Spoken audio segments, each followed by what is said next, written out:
Hey, welcome into the WT Insider. I'm your host, Lance Lahnert. Thank you so much for joining us. Love the comments out in the public. We hope to continue this. Today we got my good friend, I guess we can call each other good friends, right? Yes, sir. Josh Prock. Of course, everybody knows him. He is the West Texas A&M women's basketball coach, 5th season, 99 and 49 overall, about ready to get a 100th win. That's always kind of fun. He's already taken Lady Buffs to the Elite 8 in his career. Resume's really strong. This year, they are on a flat-out roll all year long. 15 and 1 overall, 8-0 in the Lone Star. Ranked 7th. Did that change? Later this week, possibly. Later this week, right yeah. now it's current 7th. Yeah. And then as we chat today, they've got a big matchup with Lubbock Christian. Always an amazing, intense Division II game, but in Lubbock it's kind of even more unique, and they're ranked number 12 right now. So let's welcome into the WT Insider, Josh Prock. Josh, you know my drill.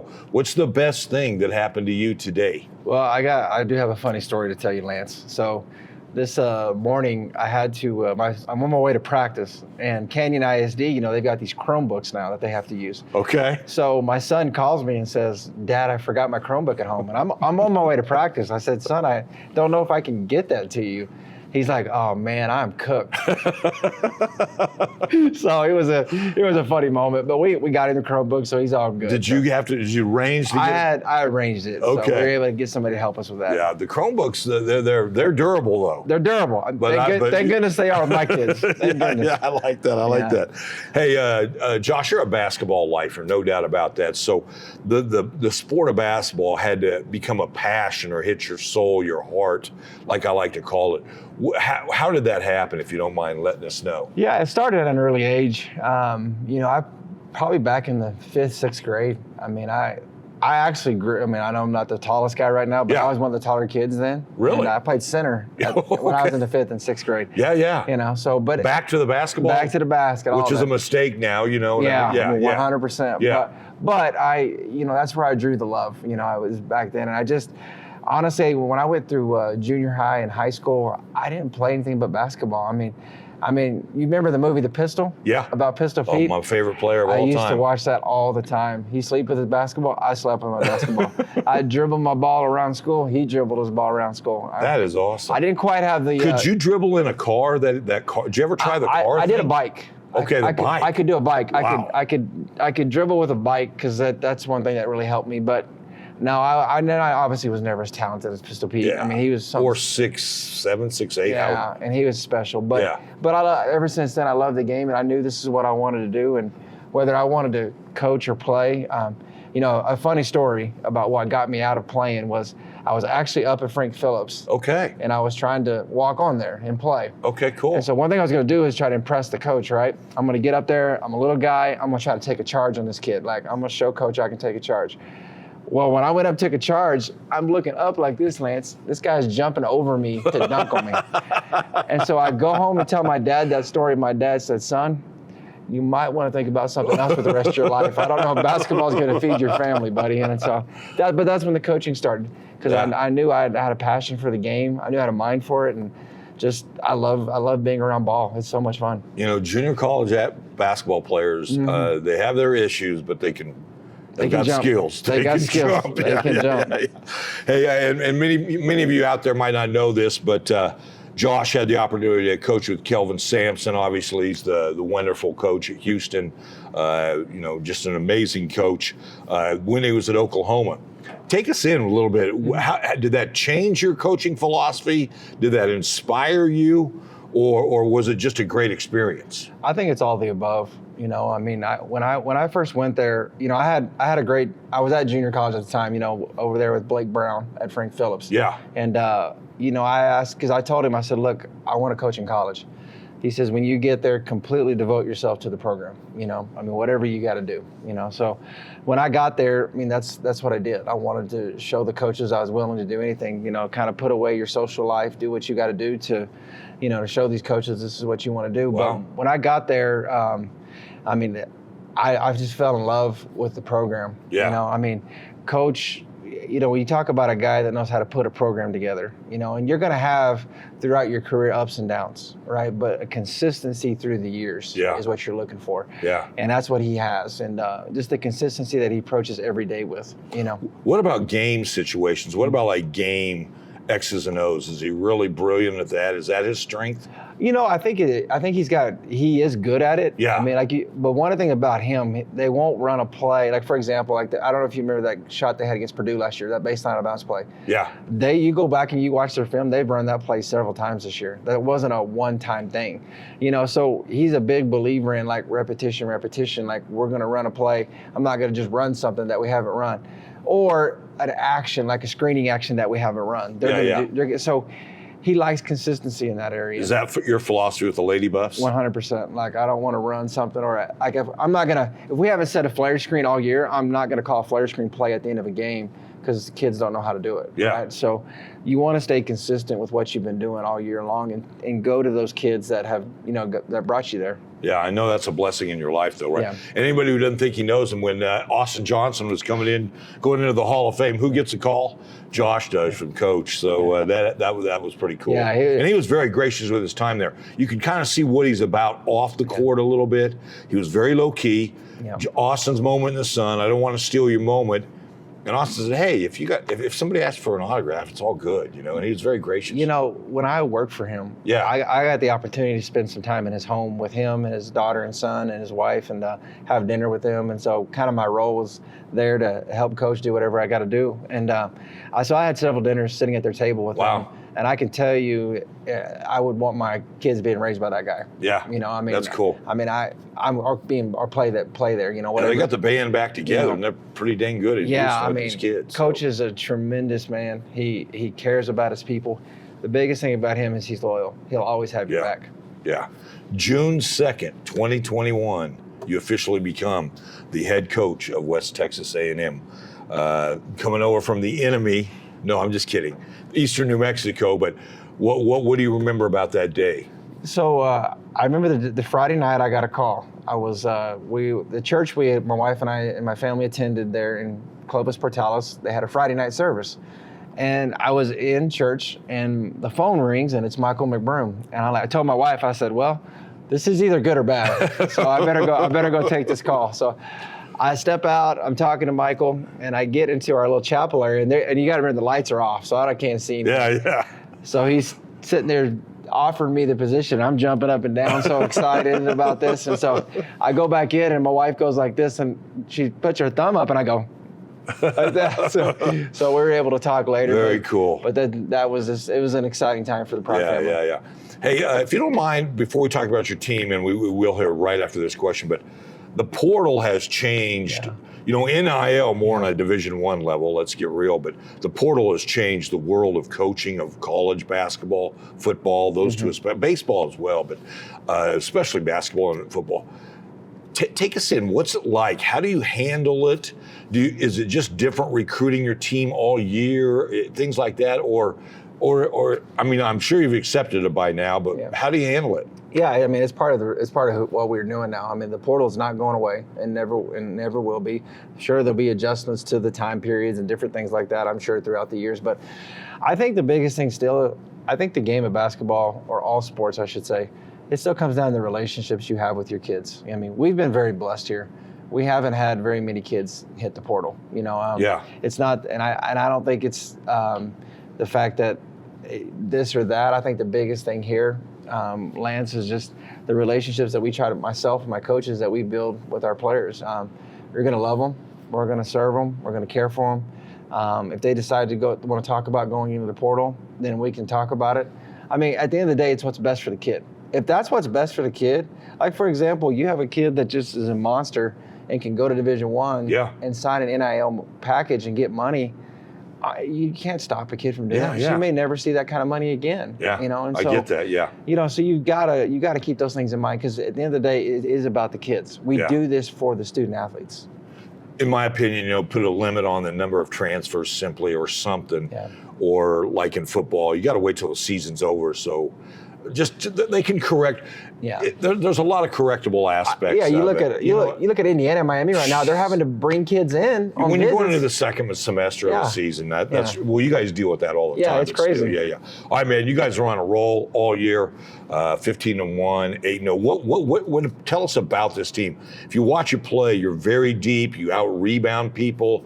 You do a lot of the little things that coaches love. What do you like about this team from your eyes? This is probably my 17-year head coaching career. It's probably the most connected team I've ever had. When you say connected, what do you mean, Josh? Yeah, so they really like being around each other. The other day we were doing our chapel before our pregame, and the words, the Katie Shepard, our FCA chaplain, asked them to come up with some words to describe the team. It was loving, caring, it was together, those kind of things, they dependable, things like that. And so when you put all that together, that's who this team is. Yeah. They love being around each other. They care for each other. They really do serve each other. The kind of 3-word philosophy of our program, love, serve, care, is what they embody each and every day, and it's fun to watch. Are all teams not like that? I mean, you hope to. Yeah. You know what I mean? But and that. Fair or not? Yeah. Yeah. It happens. It's just natural process. Yeah. You try to force it, it's going to be hard to get that there. All right, I got to, real quick, you get a match with Steve Gomez. Do you enjoy that with the Lahnert Christian coach? Absolutely. I have so much respect for him. He and I have been friends for, my goodness, since my days when I was at Howard Payne several years ago. He actually hired one of my former players from there to be his GA there. So Steve and I go way back. I have as much respect for him as any coach in the country at any level. Yeah, that's cool. And he and I talked today. We have a great relationship. I always tease because one year my daughter went down there to the team camp for him, with Canyon or whatever. Yeah. And he offered her a $1 scholarship. So to this day, I said, don't forget about that scholarship you offered my daughter, Steve. So. Is there something you can tell our viewers, listeners, what do you love about coaching the most? I mean, I know that's a huge-ended question, but is there something that just keeps you coming back every day? I think just the ability, whether it's your coaches or your players or administrators or people, just being able to have the opportunity to serve people every day. I mean, if I heard it once growing up, I heard it 100 times from my parents. This world's not about you. It's what you can do to give back. And this profession I chose allows you daily the opportunity to give back to people. And I think I get blessings out of that. When I get to go home every day, that's how I'm filled, is that we've been able to give back to people. That's very cool. We can't thank you enough for joining us today. I do have this Furious 4. Are you ready? Let's do it, man. Okay, you're going through a fast food line. Oh, yeah. French fries are on your mind, okay? You just have that urge. What French fries do you have to have? McDonald's. Mackie D's, okay. That's an easy one. All right, a long 3-pointer or a turnover, steal, and layup? Turnover, steal, and layup. Okay, all I right. think so. All right, I've asked you this before on the radio show, but 2 tickets to any sporting event in the history of sports. Wow. I would go to the 1980 USA hockey game between USA and Russia in Lake Placid. If I gave you 2 tickets to any sport, any event, pro Olympics, what would you go to? Well, just consider my heritage and my Sooner blood, Sooner born, Sooner bred, all that. Probably going to the OU Florida State game back in 2000, 2001, the national championship. Been a long time since we won it, so got to go back a few years. But that's when I was in school at OU, so we did win a national title. I like that a lot. And finally, on a scale of 1 to 10, 10 being the best, how good are you at keeping it secret? Oh, 1. Terrible.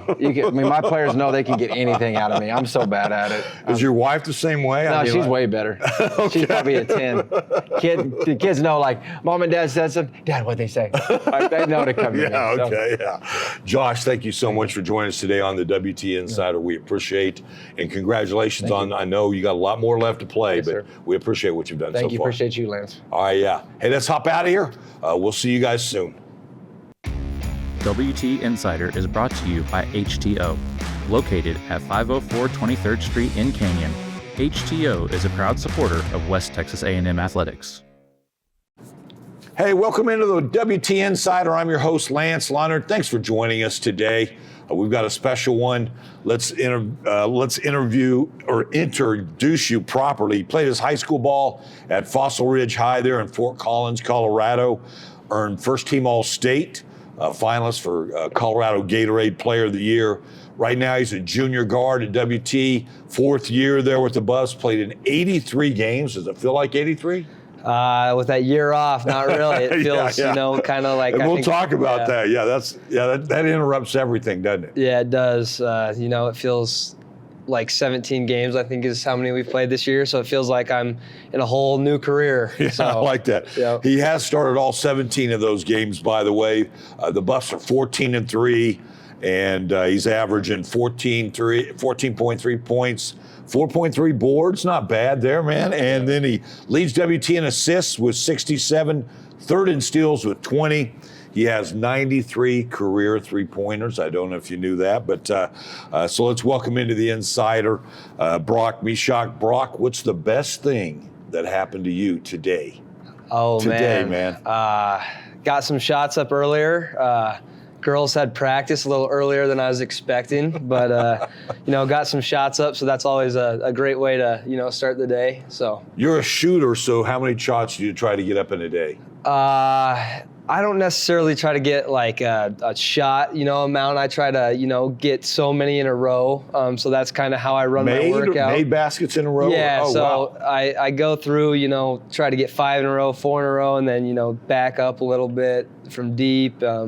So yeah, trying to. So some days, you know, it could be 500. Some days it could be 300, depending on, you know, how well I shoot it that day. Is that your sanctuary? I mean, are you at peace when you're shooting in a gym by yourself? I mean, yeah, and I don't know if you're by yourself a lot, but yeah. Yeah, I try to actually get in there a lot by myself because I like to, you know, blast my music. You know, and it is really peaceful having that, you know, awesome arena at the FUB Center to kind of just sit back and chill and clear your mind and it get better at the same time. So. What music do you blast? I'm a big country music guy. Okay, so are we talking Meyer, Garth Brooks, those guys? Or are you talking this Red Dirt or whatever you guys call it? Kind of, you know, Morgan Wallen, Zach Bryan. I've got into a little bit Flatland Cavalry lately. I get the Morgan Wallen thing. Yeah. That's awesome. But do you like any of the old stuff? A little bit. Okay, all right. I don't know what's considered the old stuff. But well, for me, it's way old. Obviously, like Garth Brooks, you know, George Strait, those guys. Yeah, see, my dad's really big into that stuff. So you got to blast he's always, Amarillo by Morning once for me in there. Funny story, actually. My dad used to wake me up to that song as a kid when I was younger, and I absolutely hated it. It was, you know, that's how I started every day, and now I'm here. So I love that. Obviously, when we watch you play, you have a passion for the sport. You know, you're into it the whole game. We don't get to see you practice that much, but you don't go through what you've gone through to have the passion. So when did basketball find your heart? Yeah, kind of when I was just a kid. You know, I played baseball, football, basketball growing up. So, I mean, soccer even when I was little. So, I mean, I always loved winning. I mean, winning, I think that's the best feeling in the world.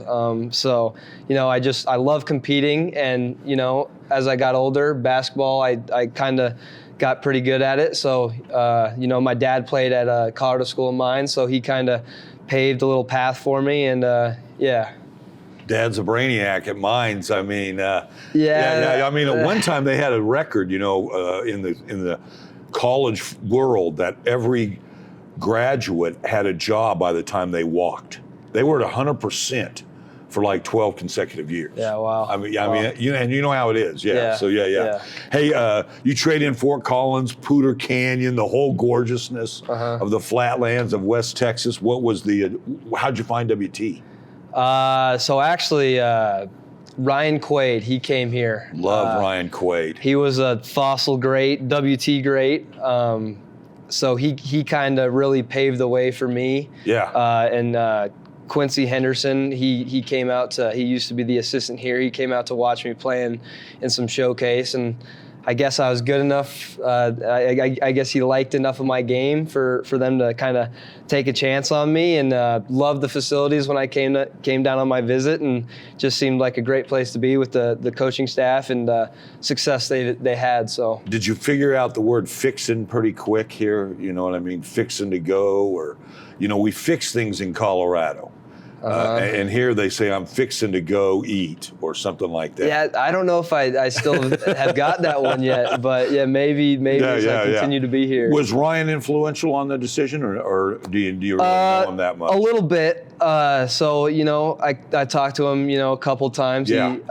I remember he came and watched me work out one time, I think before I was going into my senior year, and he came and talked to me. And at that point, I don't even think I was talking to WT at all. But, he just, I like learning things from people and kind of seeing what they went through and all the struggles and the highs and the lows, and to, kind of make my path a little easier if possible. So, yeah, he was great. Yeah, he was a great player here, obviously. Had all those inside moves and all that. Yeah. Buffs could use one of those guys right now. Who could now, always, though. So, hey, you played 66 games your first 2 years, reached the Final Four as a sophomore. What's your memory of that experience? Man, it was awesome. I mean, all those guys, I mean, the talent that we had those 2 years, I mean, looking back is just, it's insane. Larry Wise, Zach Toussaint, Ryland Holtz. I mean, even the younger guys, Mac, Noah. Yeah. I mean, it was awesome. Learn a lot, experience. Learned a lot. Every day of practice was a battle. So you had to bring your A game every single day. Even to practice. Yeah, or you and you still do these days. Yeah. But, I got you. Yeah. I mean, those times where it was really getting after it, and I really helped me for this point in my career. All right, you missed all of last year. You mentioned it. Okay, take us through what happened, and then, if you don't mind, what was it like sitting there watching all those games, and did you build a new appreciation for the game and playing time? Yeah, no. So 18 months ago, I was in a wheelchair for a month, and relearning how to kind of walk and stand. So I tore my patellar tendon in both of my knees, like 90% in my left knee, 75% in my right knee. So thankfully it wasn't fully ruptured, but it was pretty torn up, needed surgery. So yeah, I had to sit out last season. And like you said, I mean, it gave me a whole new appreciation of, playing, like it's not I have to do this every day. I get to do this every day, and it's just so awesome. I'm so blessed to be in this position to play the game I love and do it. So new love for the game. I mean, did it build that back up? I don't know about that. I mean, I've always loved the game. Fair enough. But I mean, when you sit out a year and you gotta watch guys and you think you could help the team. I mean, it really sucks. I mean, did you learn anything sitting there, man? For sure. I mean, like what? I mean, just kind of the day-to-day things. Just on a road trip, how to approach things better so you're ready for those games. Learning, picking up on the other team's kind of tendencies. So when you get in those games, you're more prepared. Yeah. And just, kind of learning and getting down Coach Brown and Coach Gove's system, like to the point. Yeah. So there's Speaking of Coach Brown, Coach Gove, 12 years here together, a very unique situation in the college basketball world. I'm sure they can finish each other's sentences sometimes. You know what I mean? What's the experience like playing for those two guys? I mean, they're awesome. I mean, like you said, they're two peas in a pod. So they've known each other forever. Yeah, they're great. Love. I mean, I've never really met people that want to win as bad as I want to win, and they want to. they might want to win more than I want to win. So that's just awesome, and they just help you feel at home, feel comfortable, and let you go do your thing. So yeah. Do you like the style? Is that one of the things that Brock that drew you here? Oh, for sure. I kid Coach Brown, but it's true. If you can't shoot it, I don't recruit it. Yeah. You know what I mean? That's kind of a philosophy with him. But he allows players to really shoot the ball. And you got to play defense. People don't realize to get on the floor at WT, you got to play D. Yeah. No, I mean, in high school, I mean, I really wasn't much of a defender. And I think that's what I've improved most about my game since being at WT is, I mean, I really didn't think I was much of a defender coming in, and they kind of put some confidence in me that I could be a defender. So I think I've gotten better in that aspect of my game. But I mean, definitely. Like you said, I mean, they love to, run and gun and shoot the three. And I love playing that way. So. And Saturday, I mean, you guys put up, 41, 44, and made 8 of them. What a struggle that game was. But how proud of you are of that W, because that was a grind. Yeah. Nothing pretty about it. It's just one of those days where you guys couldn't get a run of points going and have a good St. Mary's team, no doubt. Yeah. But still, did you love the way you gritted that win out? Yeah, no, for sure. I mean, I think we were 8 of 43, 19% from three or something. Yeah. I mean, to win a game like that way, Yeah. especially against a really good St. Mary's team, is just awesome. I mean, we had to really dig in on the defensive end and get some stops down the stretch, get some stops, at crucial points of the game to get that game in our favor, and going 2 overtimes. I know. I mean, how about Kemper Jones, that 3 to put us in the second overtime? Zach Brown, freshman in the corner as well. Zach Brown. We were up 4. I kicked it out to him for a 3. And Zach Brown against St. Edwards in overtime, stealing it from Nielsen and going to get that tough finish to put us up 3 that game. So I mean. Fontaine Williams was awesome this weekend. I mean, scoring the ball like he always does. So, to have all those guys, it's just, awesome to play with them and everything like that. So. Hey, you've got this nice little hesitation move. It's almost a teardrop shot. You know what I mean? I really love that about your game. Did you just develop that shot? Yeah, so actually I really worked on that. Because it's lower, it's not way up high. You kind of protect it here. Yeah, I worked on that a lot this past off season and really added it. I was. Do you see somebody do it? You just like it, or what? I feel comfortable with it. Like sometimes there's a big guy stepping over and you can't always go get your layup. So you just have that little float game, and you almost protect yourself with it. Yeah. So I've kind of liked that, and it helps me. I feel like I'm pretty efficient at that shot. So just a couple more and I'll get you out of here, Brock. What do you love about the Buffs this year? What do you love about this particular team? They're all different. You know what I mean? Yeah. No, for sure. I mean, just our toughness. I mean, 3 overtime games in the last 4. That Western one, it still eats at me a little bit. I didn't have my best performance that night. But I mean, these last 2, St. Mary's and St. Edwards, to get those wins in kind of a back against the wall situation it was awesome. Now you get LCU. That's always a great matchup. Yeah. Coach Brown, by the way, can win his 300th game. Wow. If he wins that, he's at 299. Wow. Hey, why number 3? Why you wear number 3? Oh man, I don't know. It was just in high school. That was really the only number that was really left, and then and then I got a nickname BM3 once I sophomore year of high school. So I liked the nickname. I didn't want to have to change the number, so stuck with it. And so even here, it was available, or thankfully it was in my locker the day when I came on campus. So I was like, oh, thank God. That's very cool. I love that story. So hey, we do a furious 5 here to get you out of here, and it's not furious at all. But are you ready? Yeah, I'm ready. Big dogs or little dogs? Big dogs. Phone calls or text messages? Phone calls. Fly fishing or lake fishing? Lake fishing. Really? Yeah. I thought you'd be a fly fisherman. Nah, not a really big fisherman. All right, Fort Collins guys are, though. There's a lot up there. Yeah, there are. There are. Okay. I give you 2 tickets to any sporting event in the history of sports. Okay? Like for me, I'm an older guy, so 1980 USA Hockey versus Russia. I'm there at Lake Placid. That's where I would spend my 2 tickets. What would you go watch? I'd probably have... I have 2 for you. I'd either go this last Olympics when USA beat France. Like it? Or I'd go Game 7 when LeBron took down Curry and came back 3-1. I like it. Yeah. I like it. Those are great ones. All right. And finally, on a scale of 1 to 10, Brock, 10 being the best, how good are you at keeping a secret?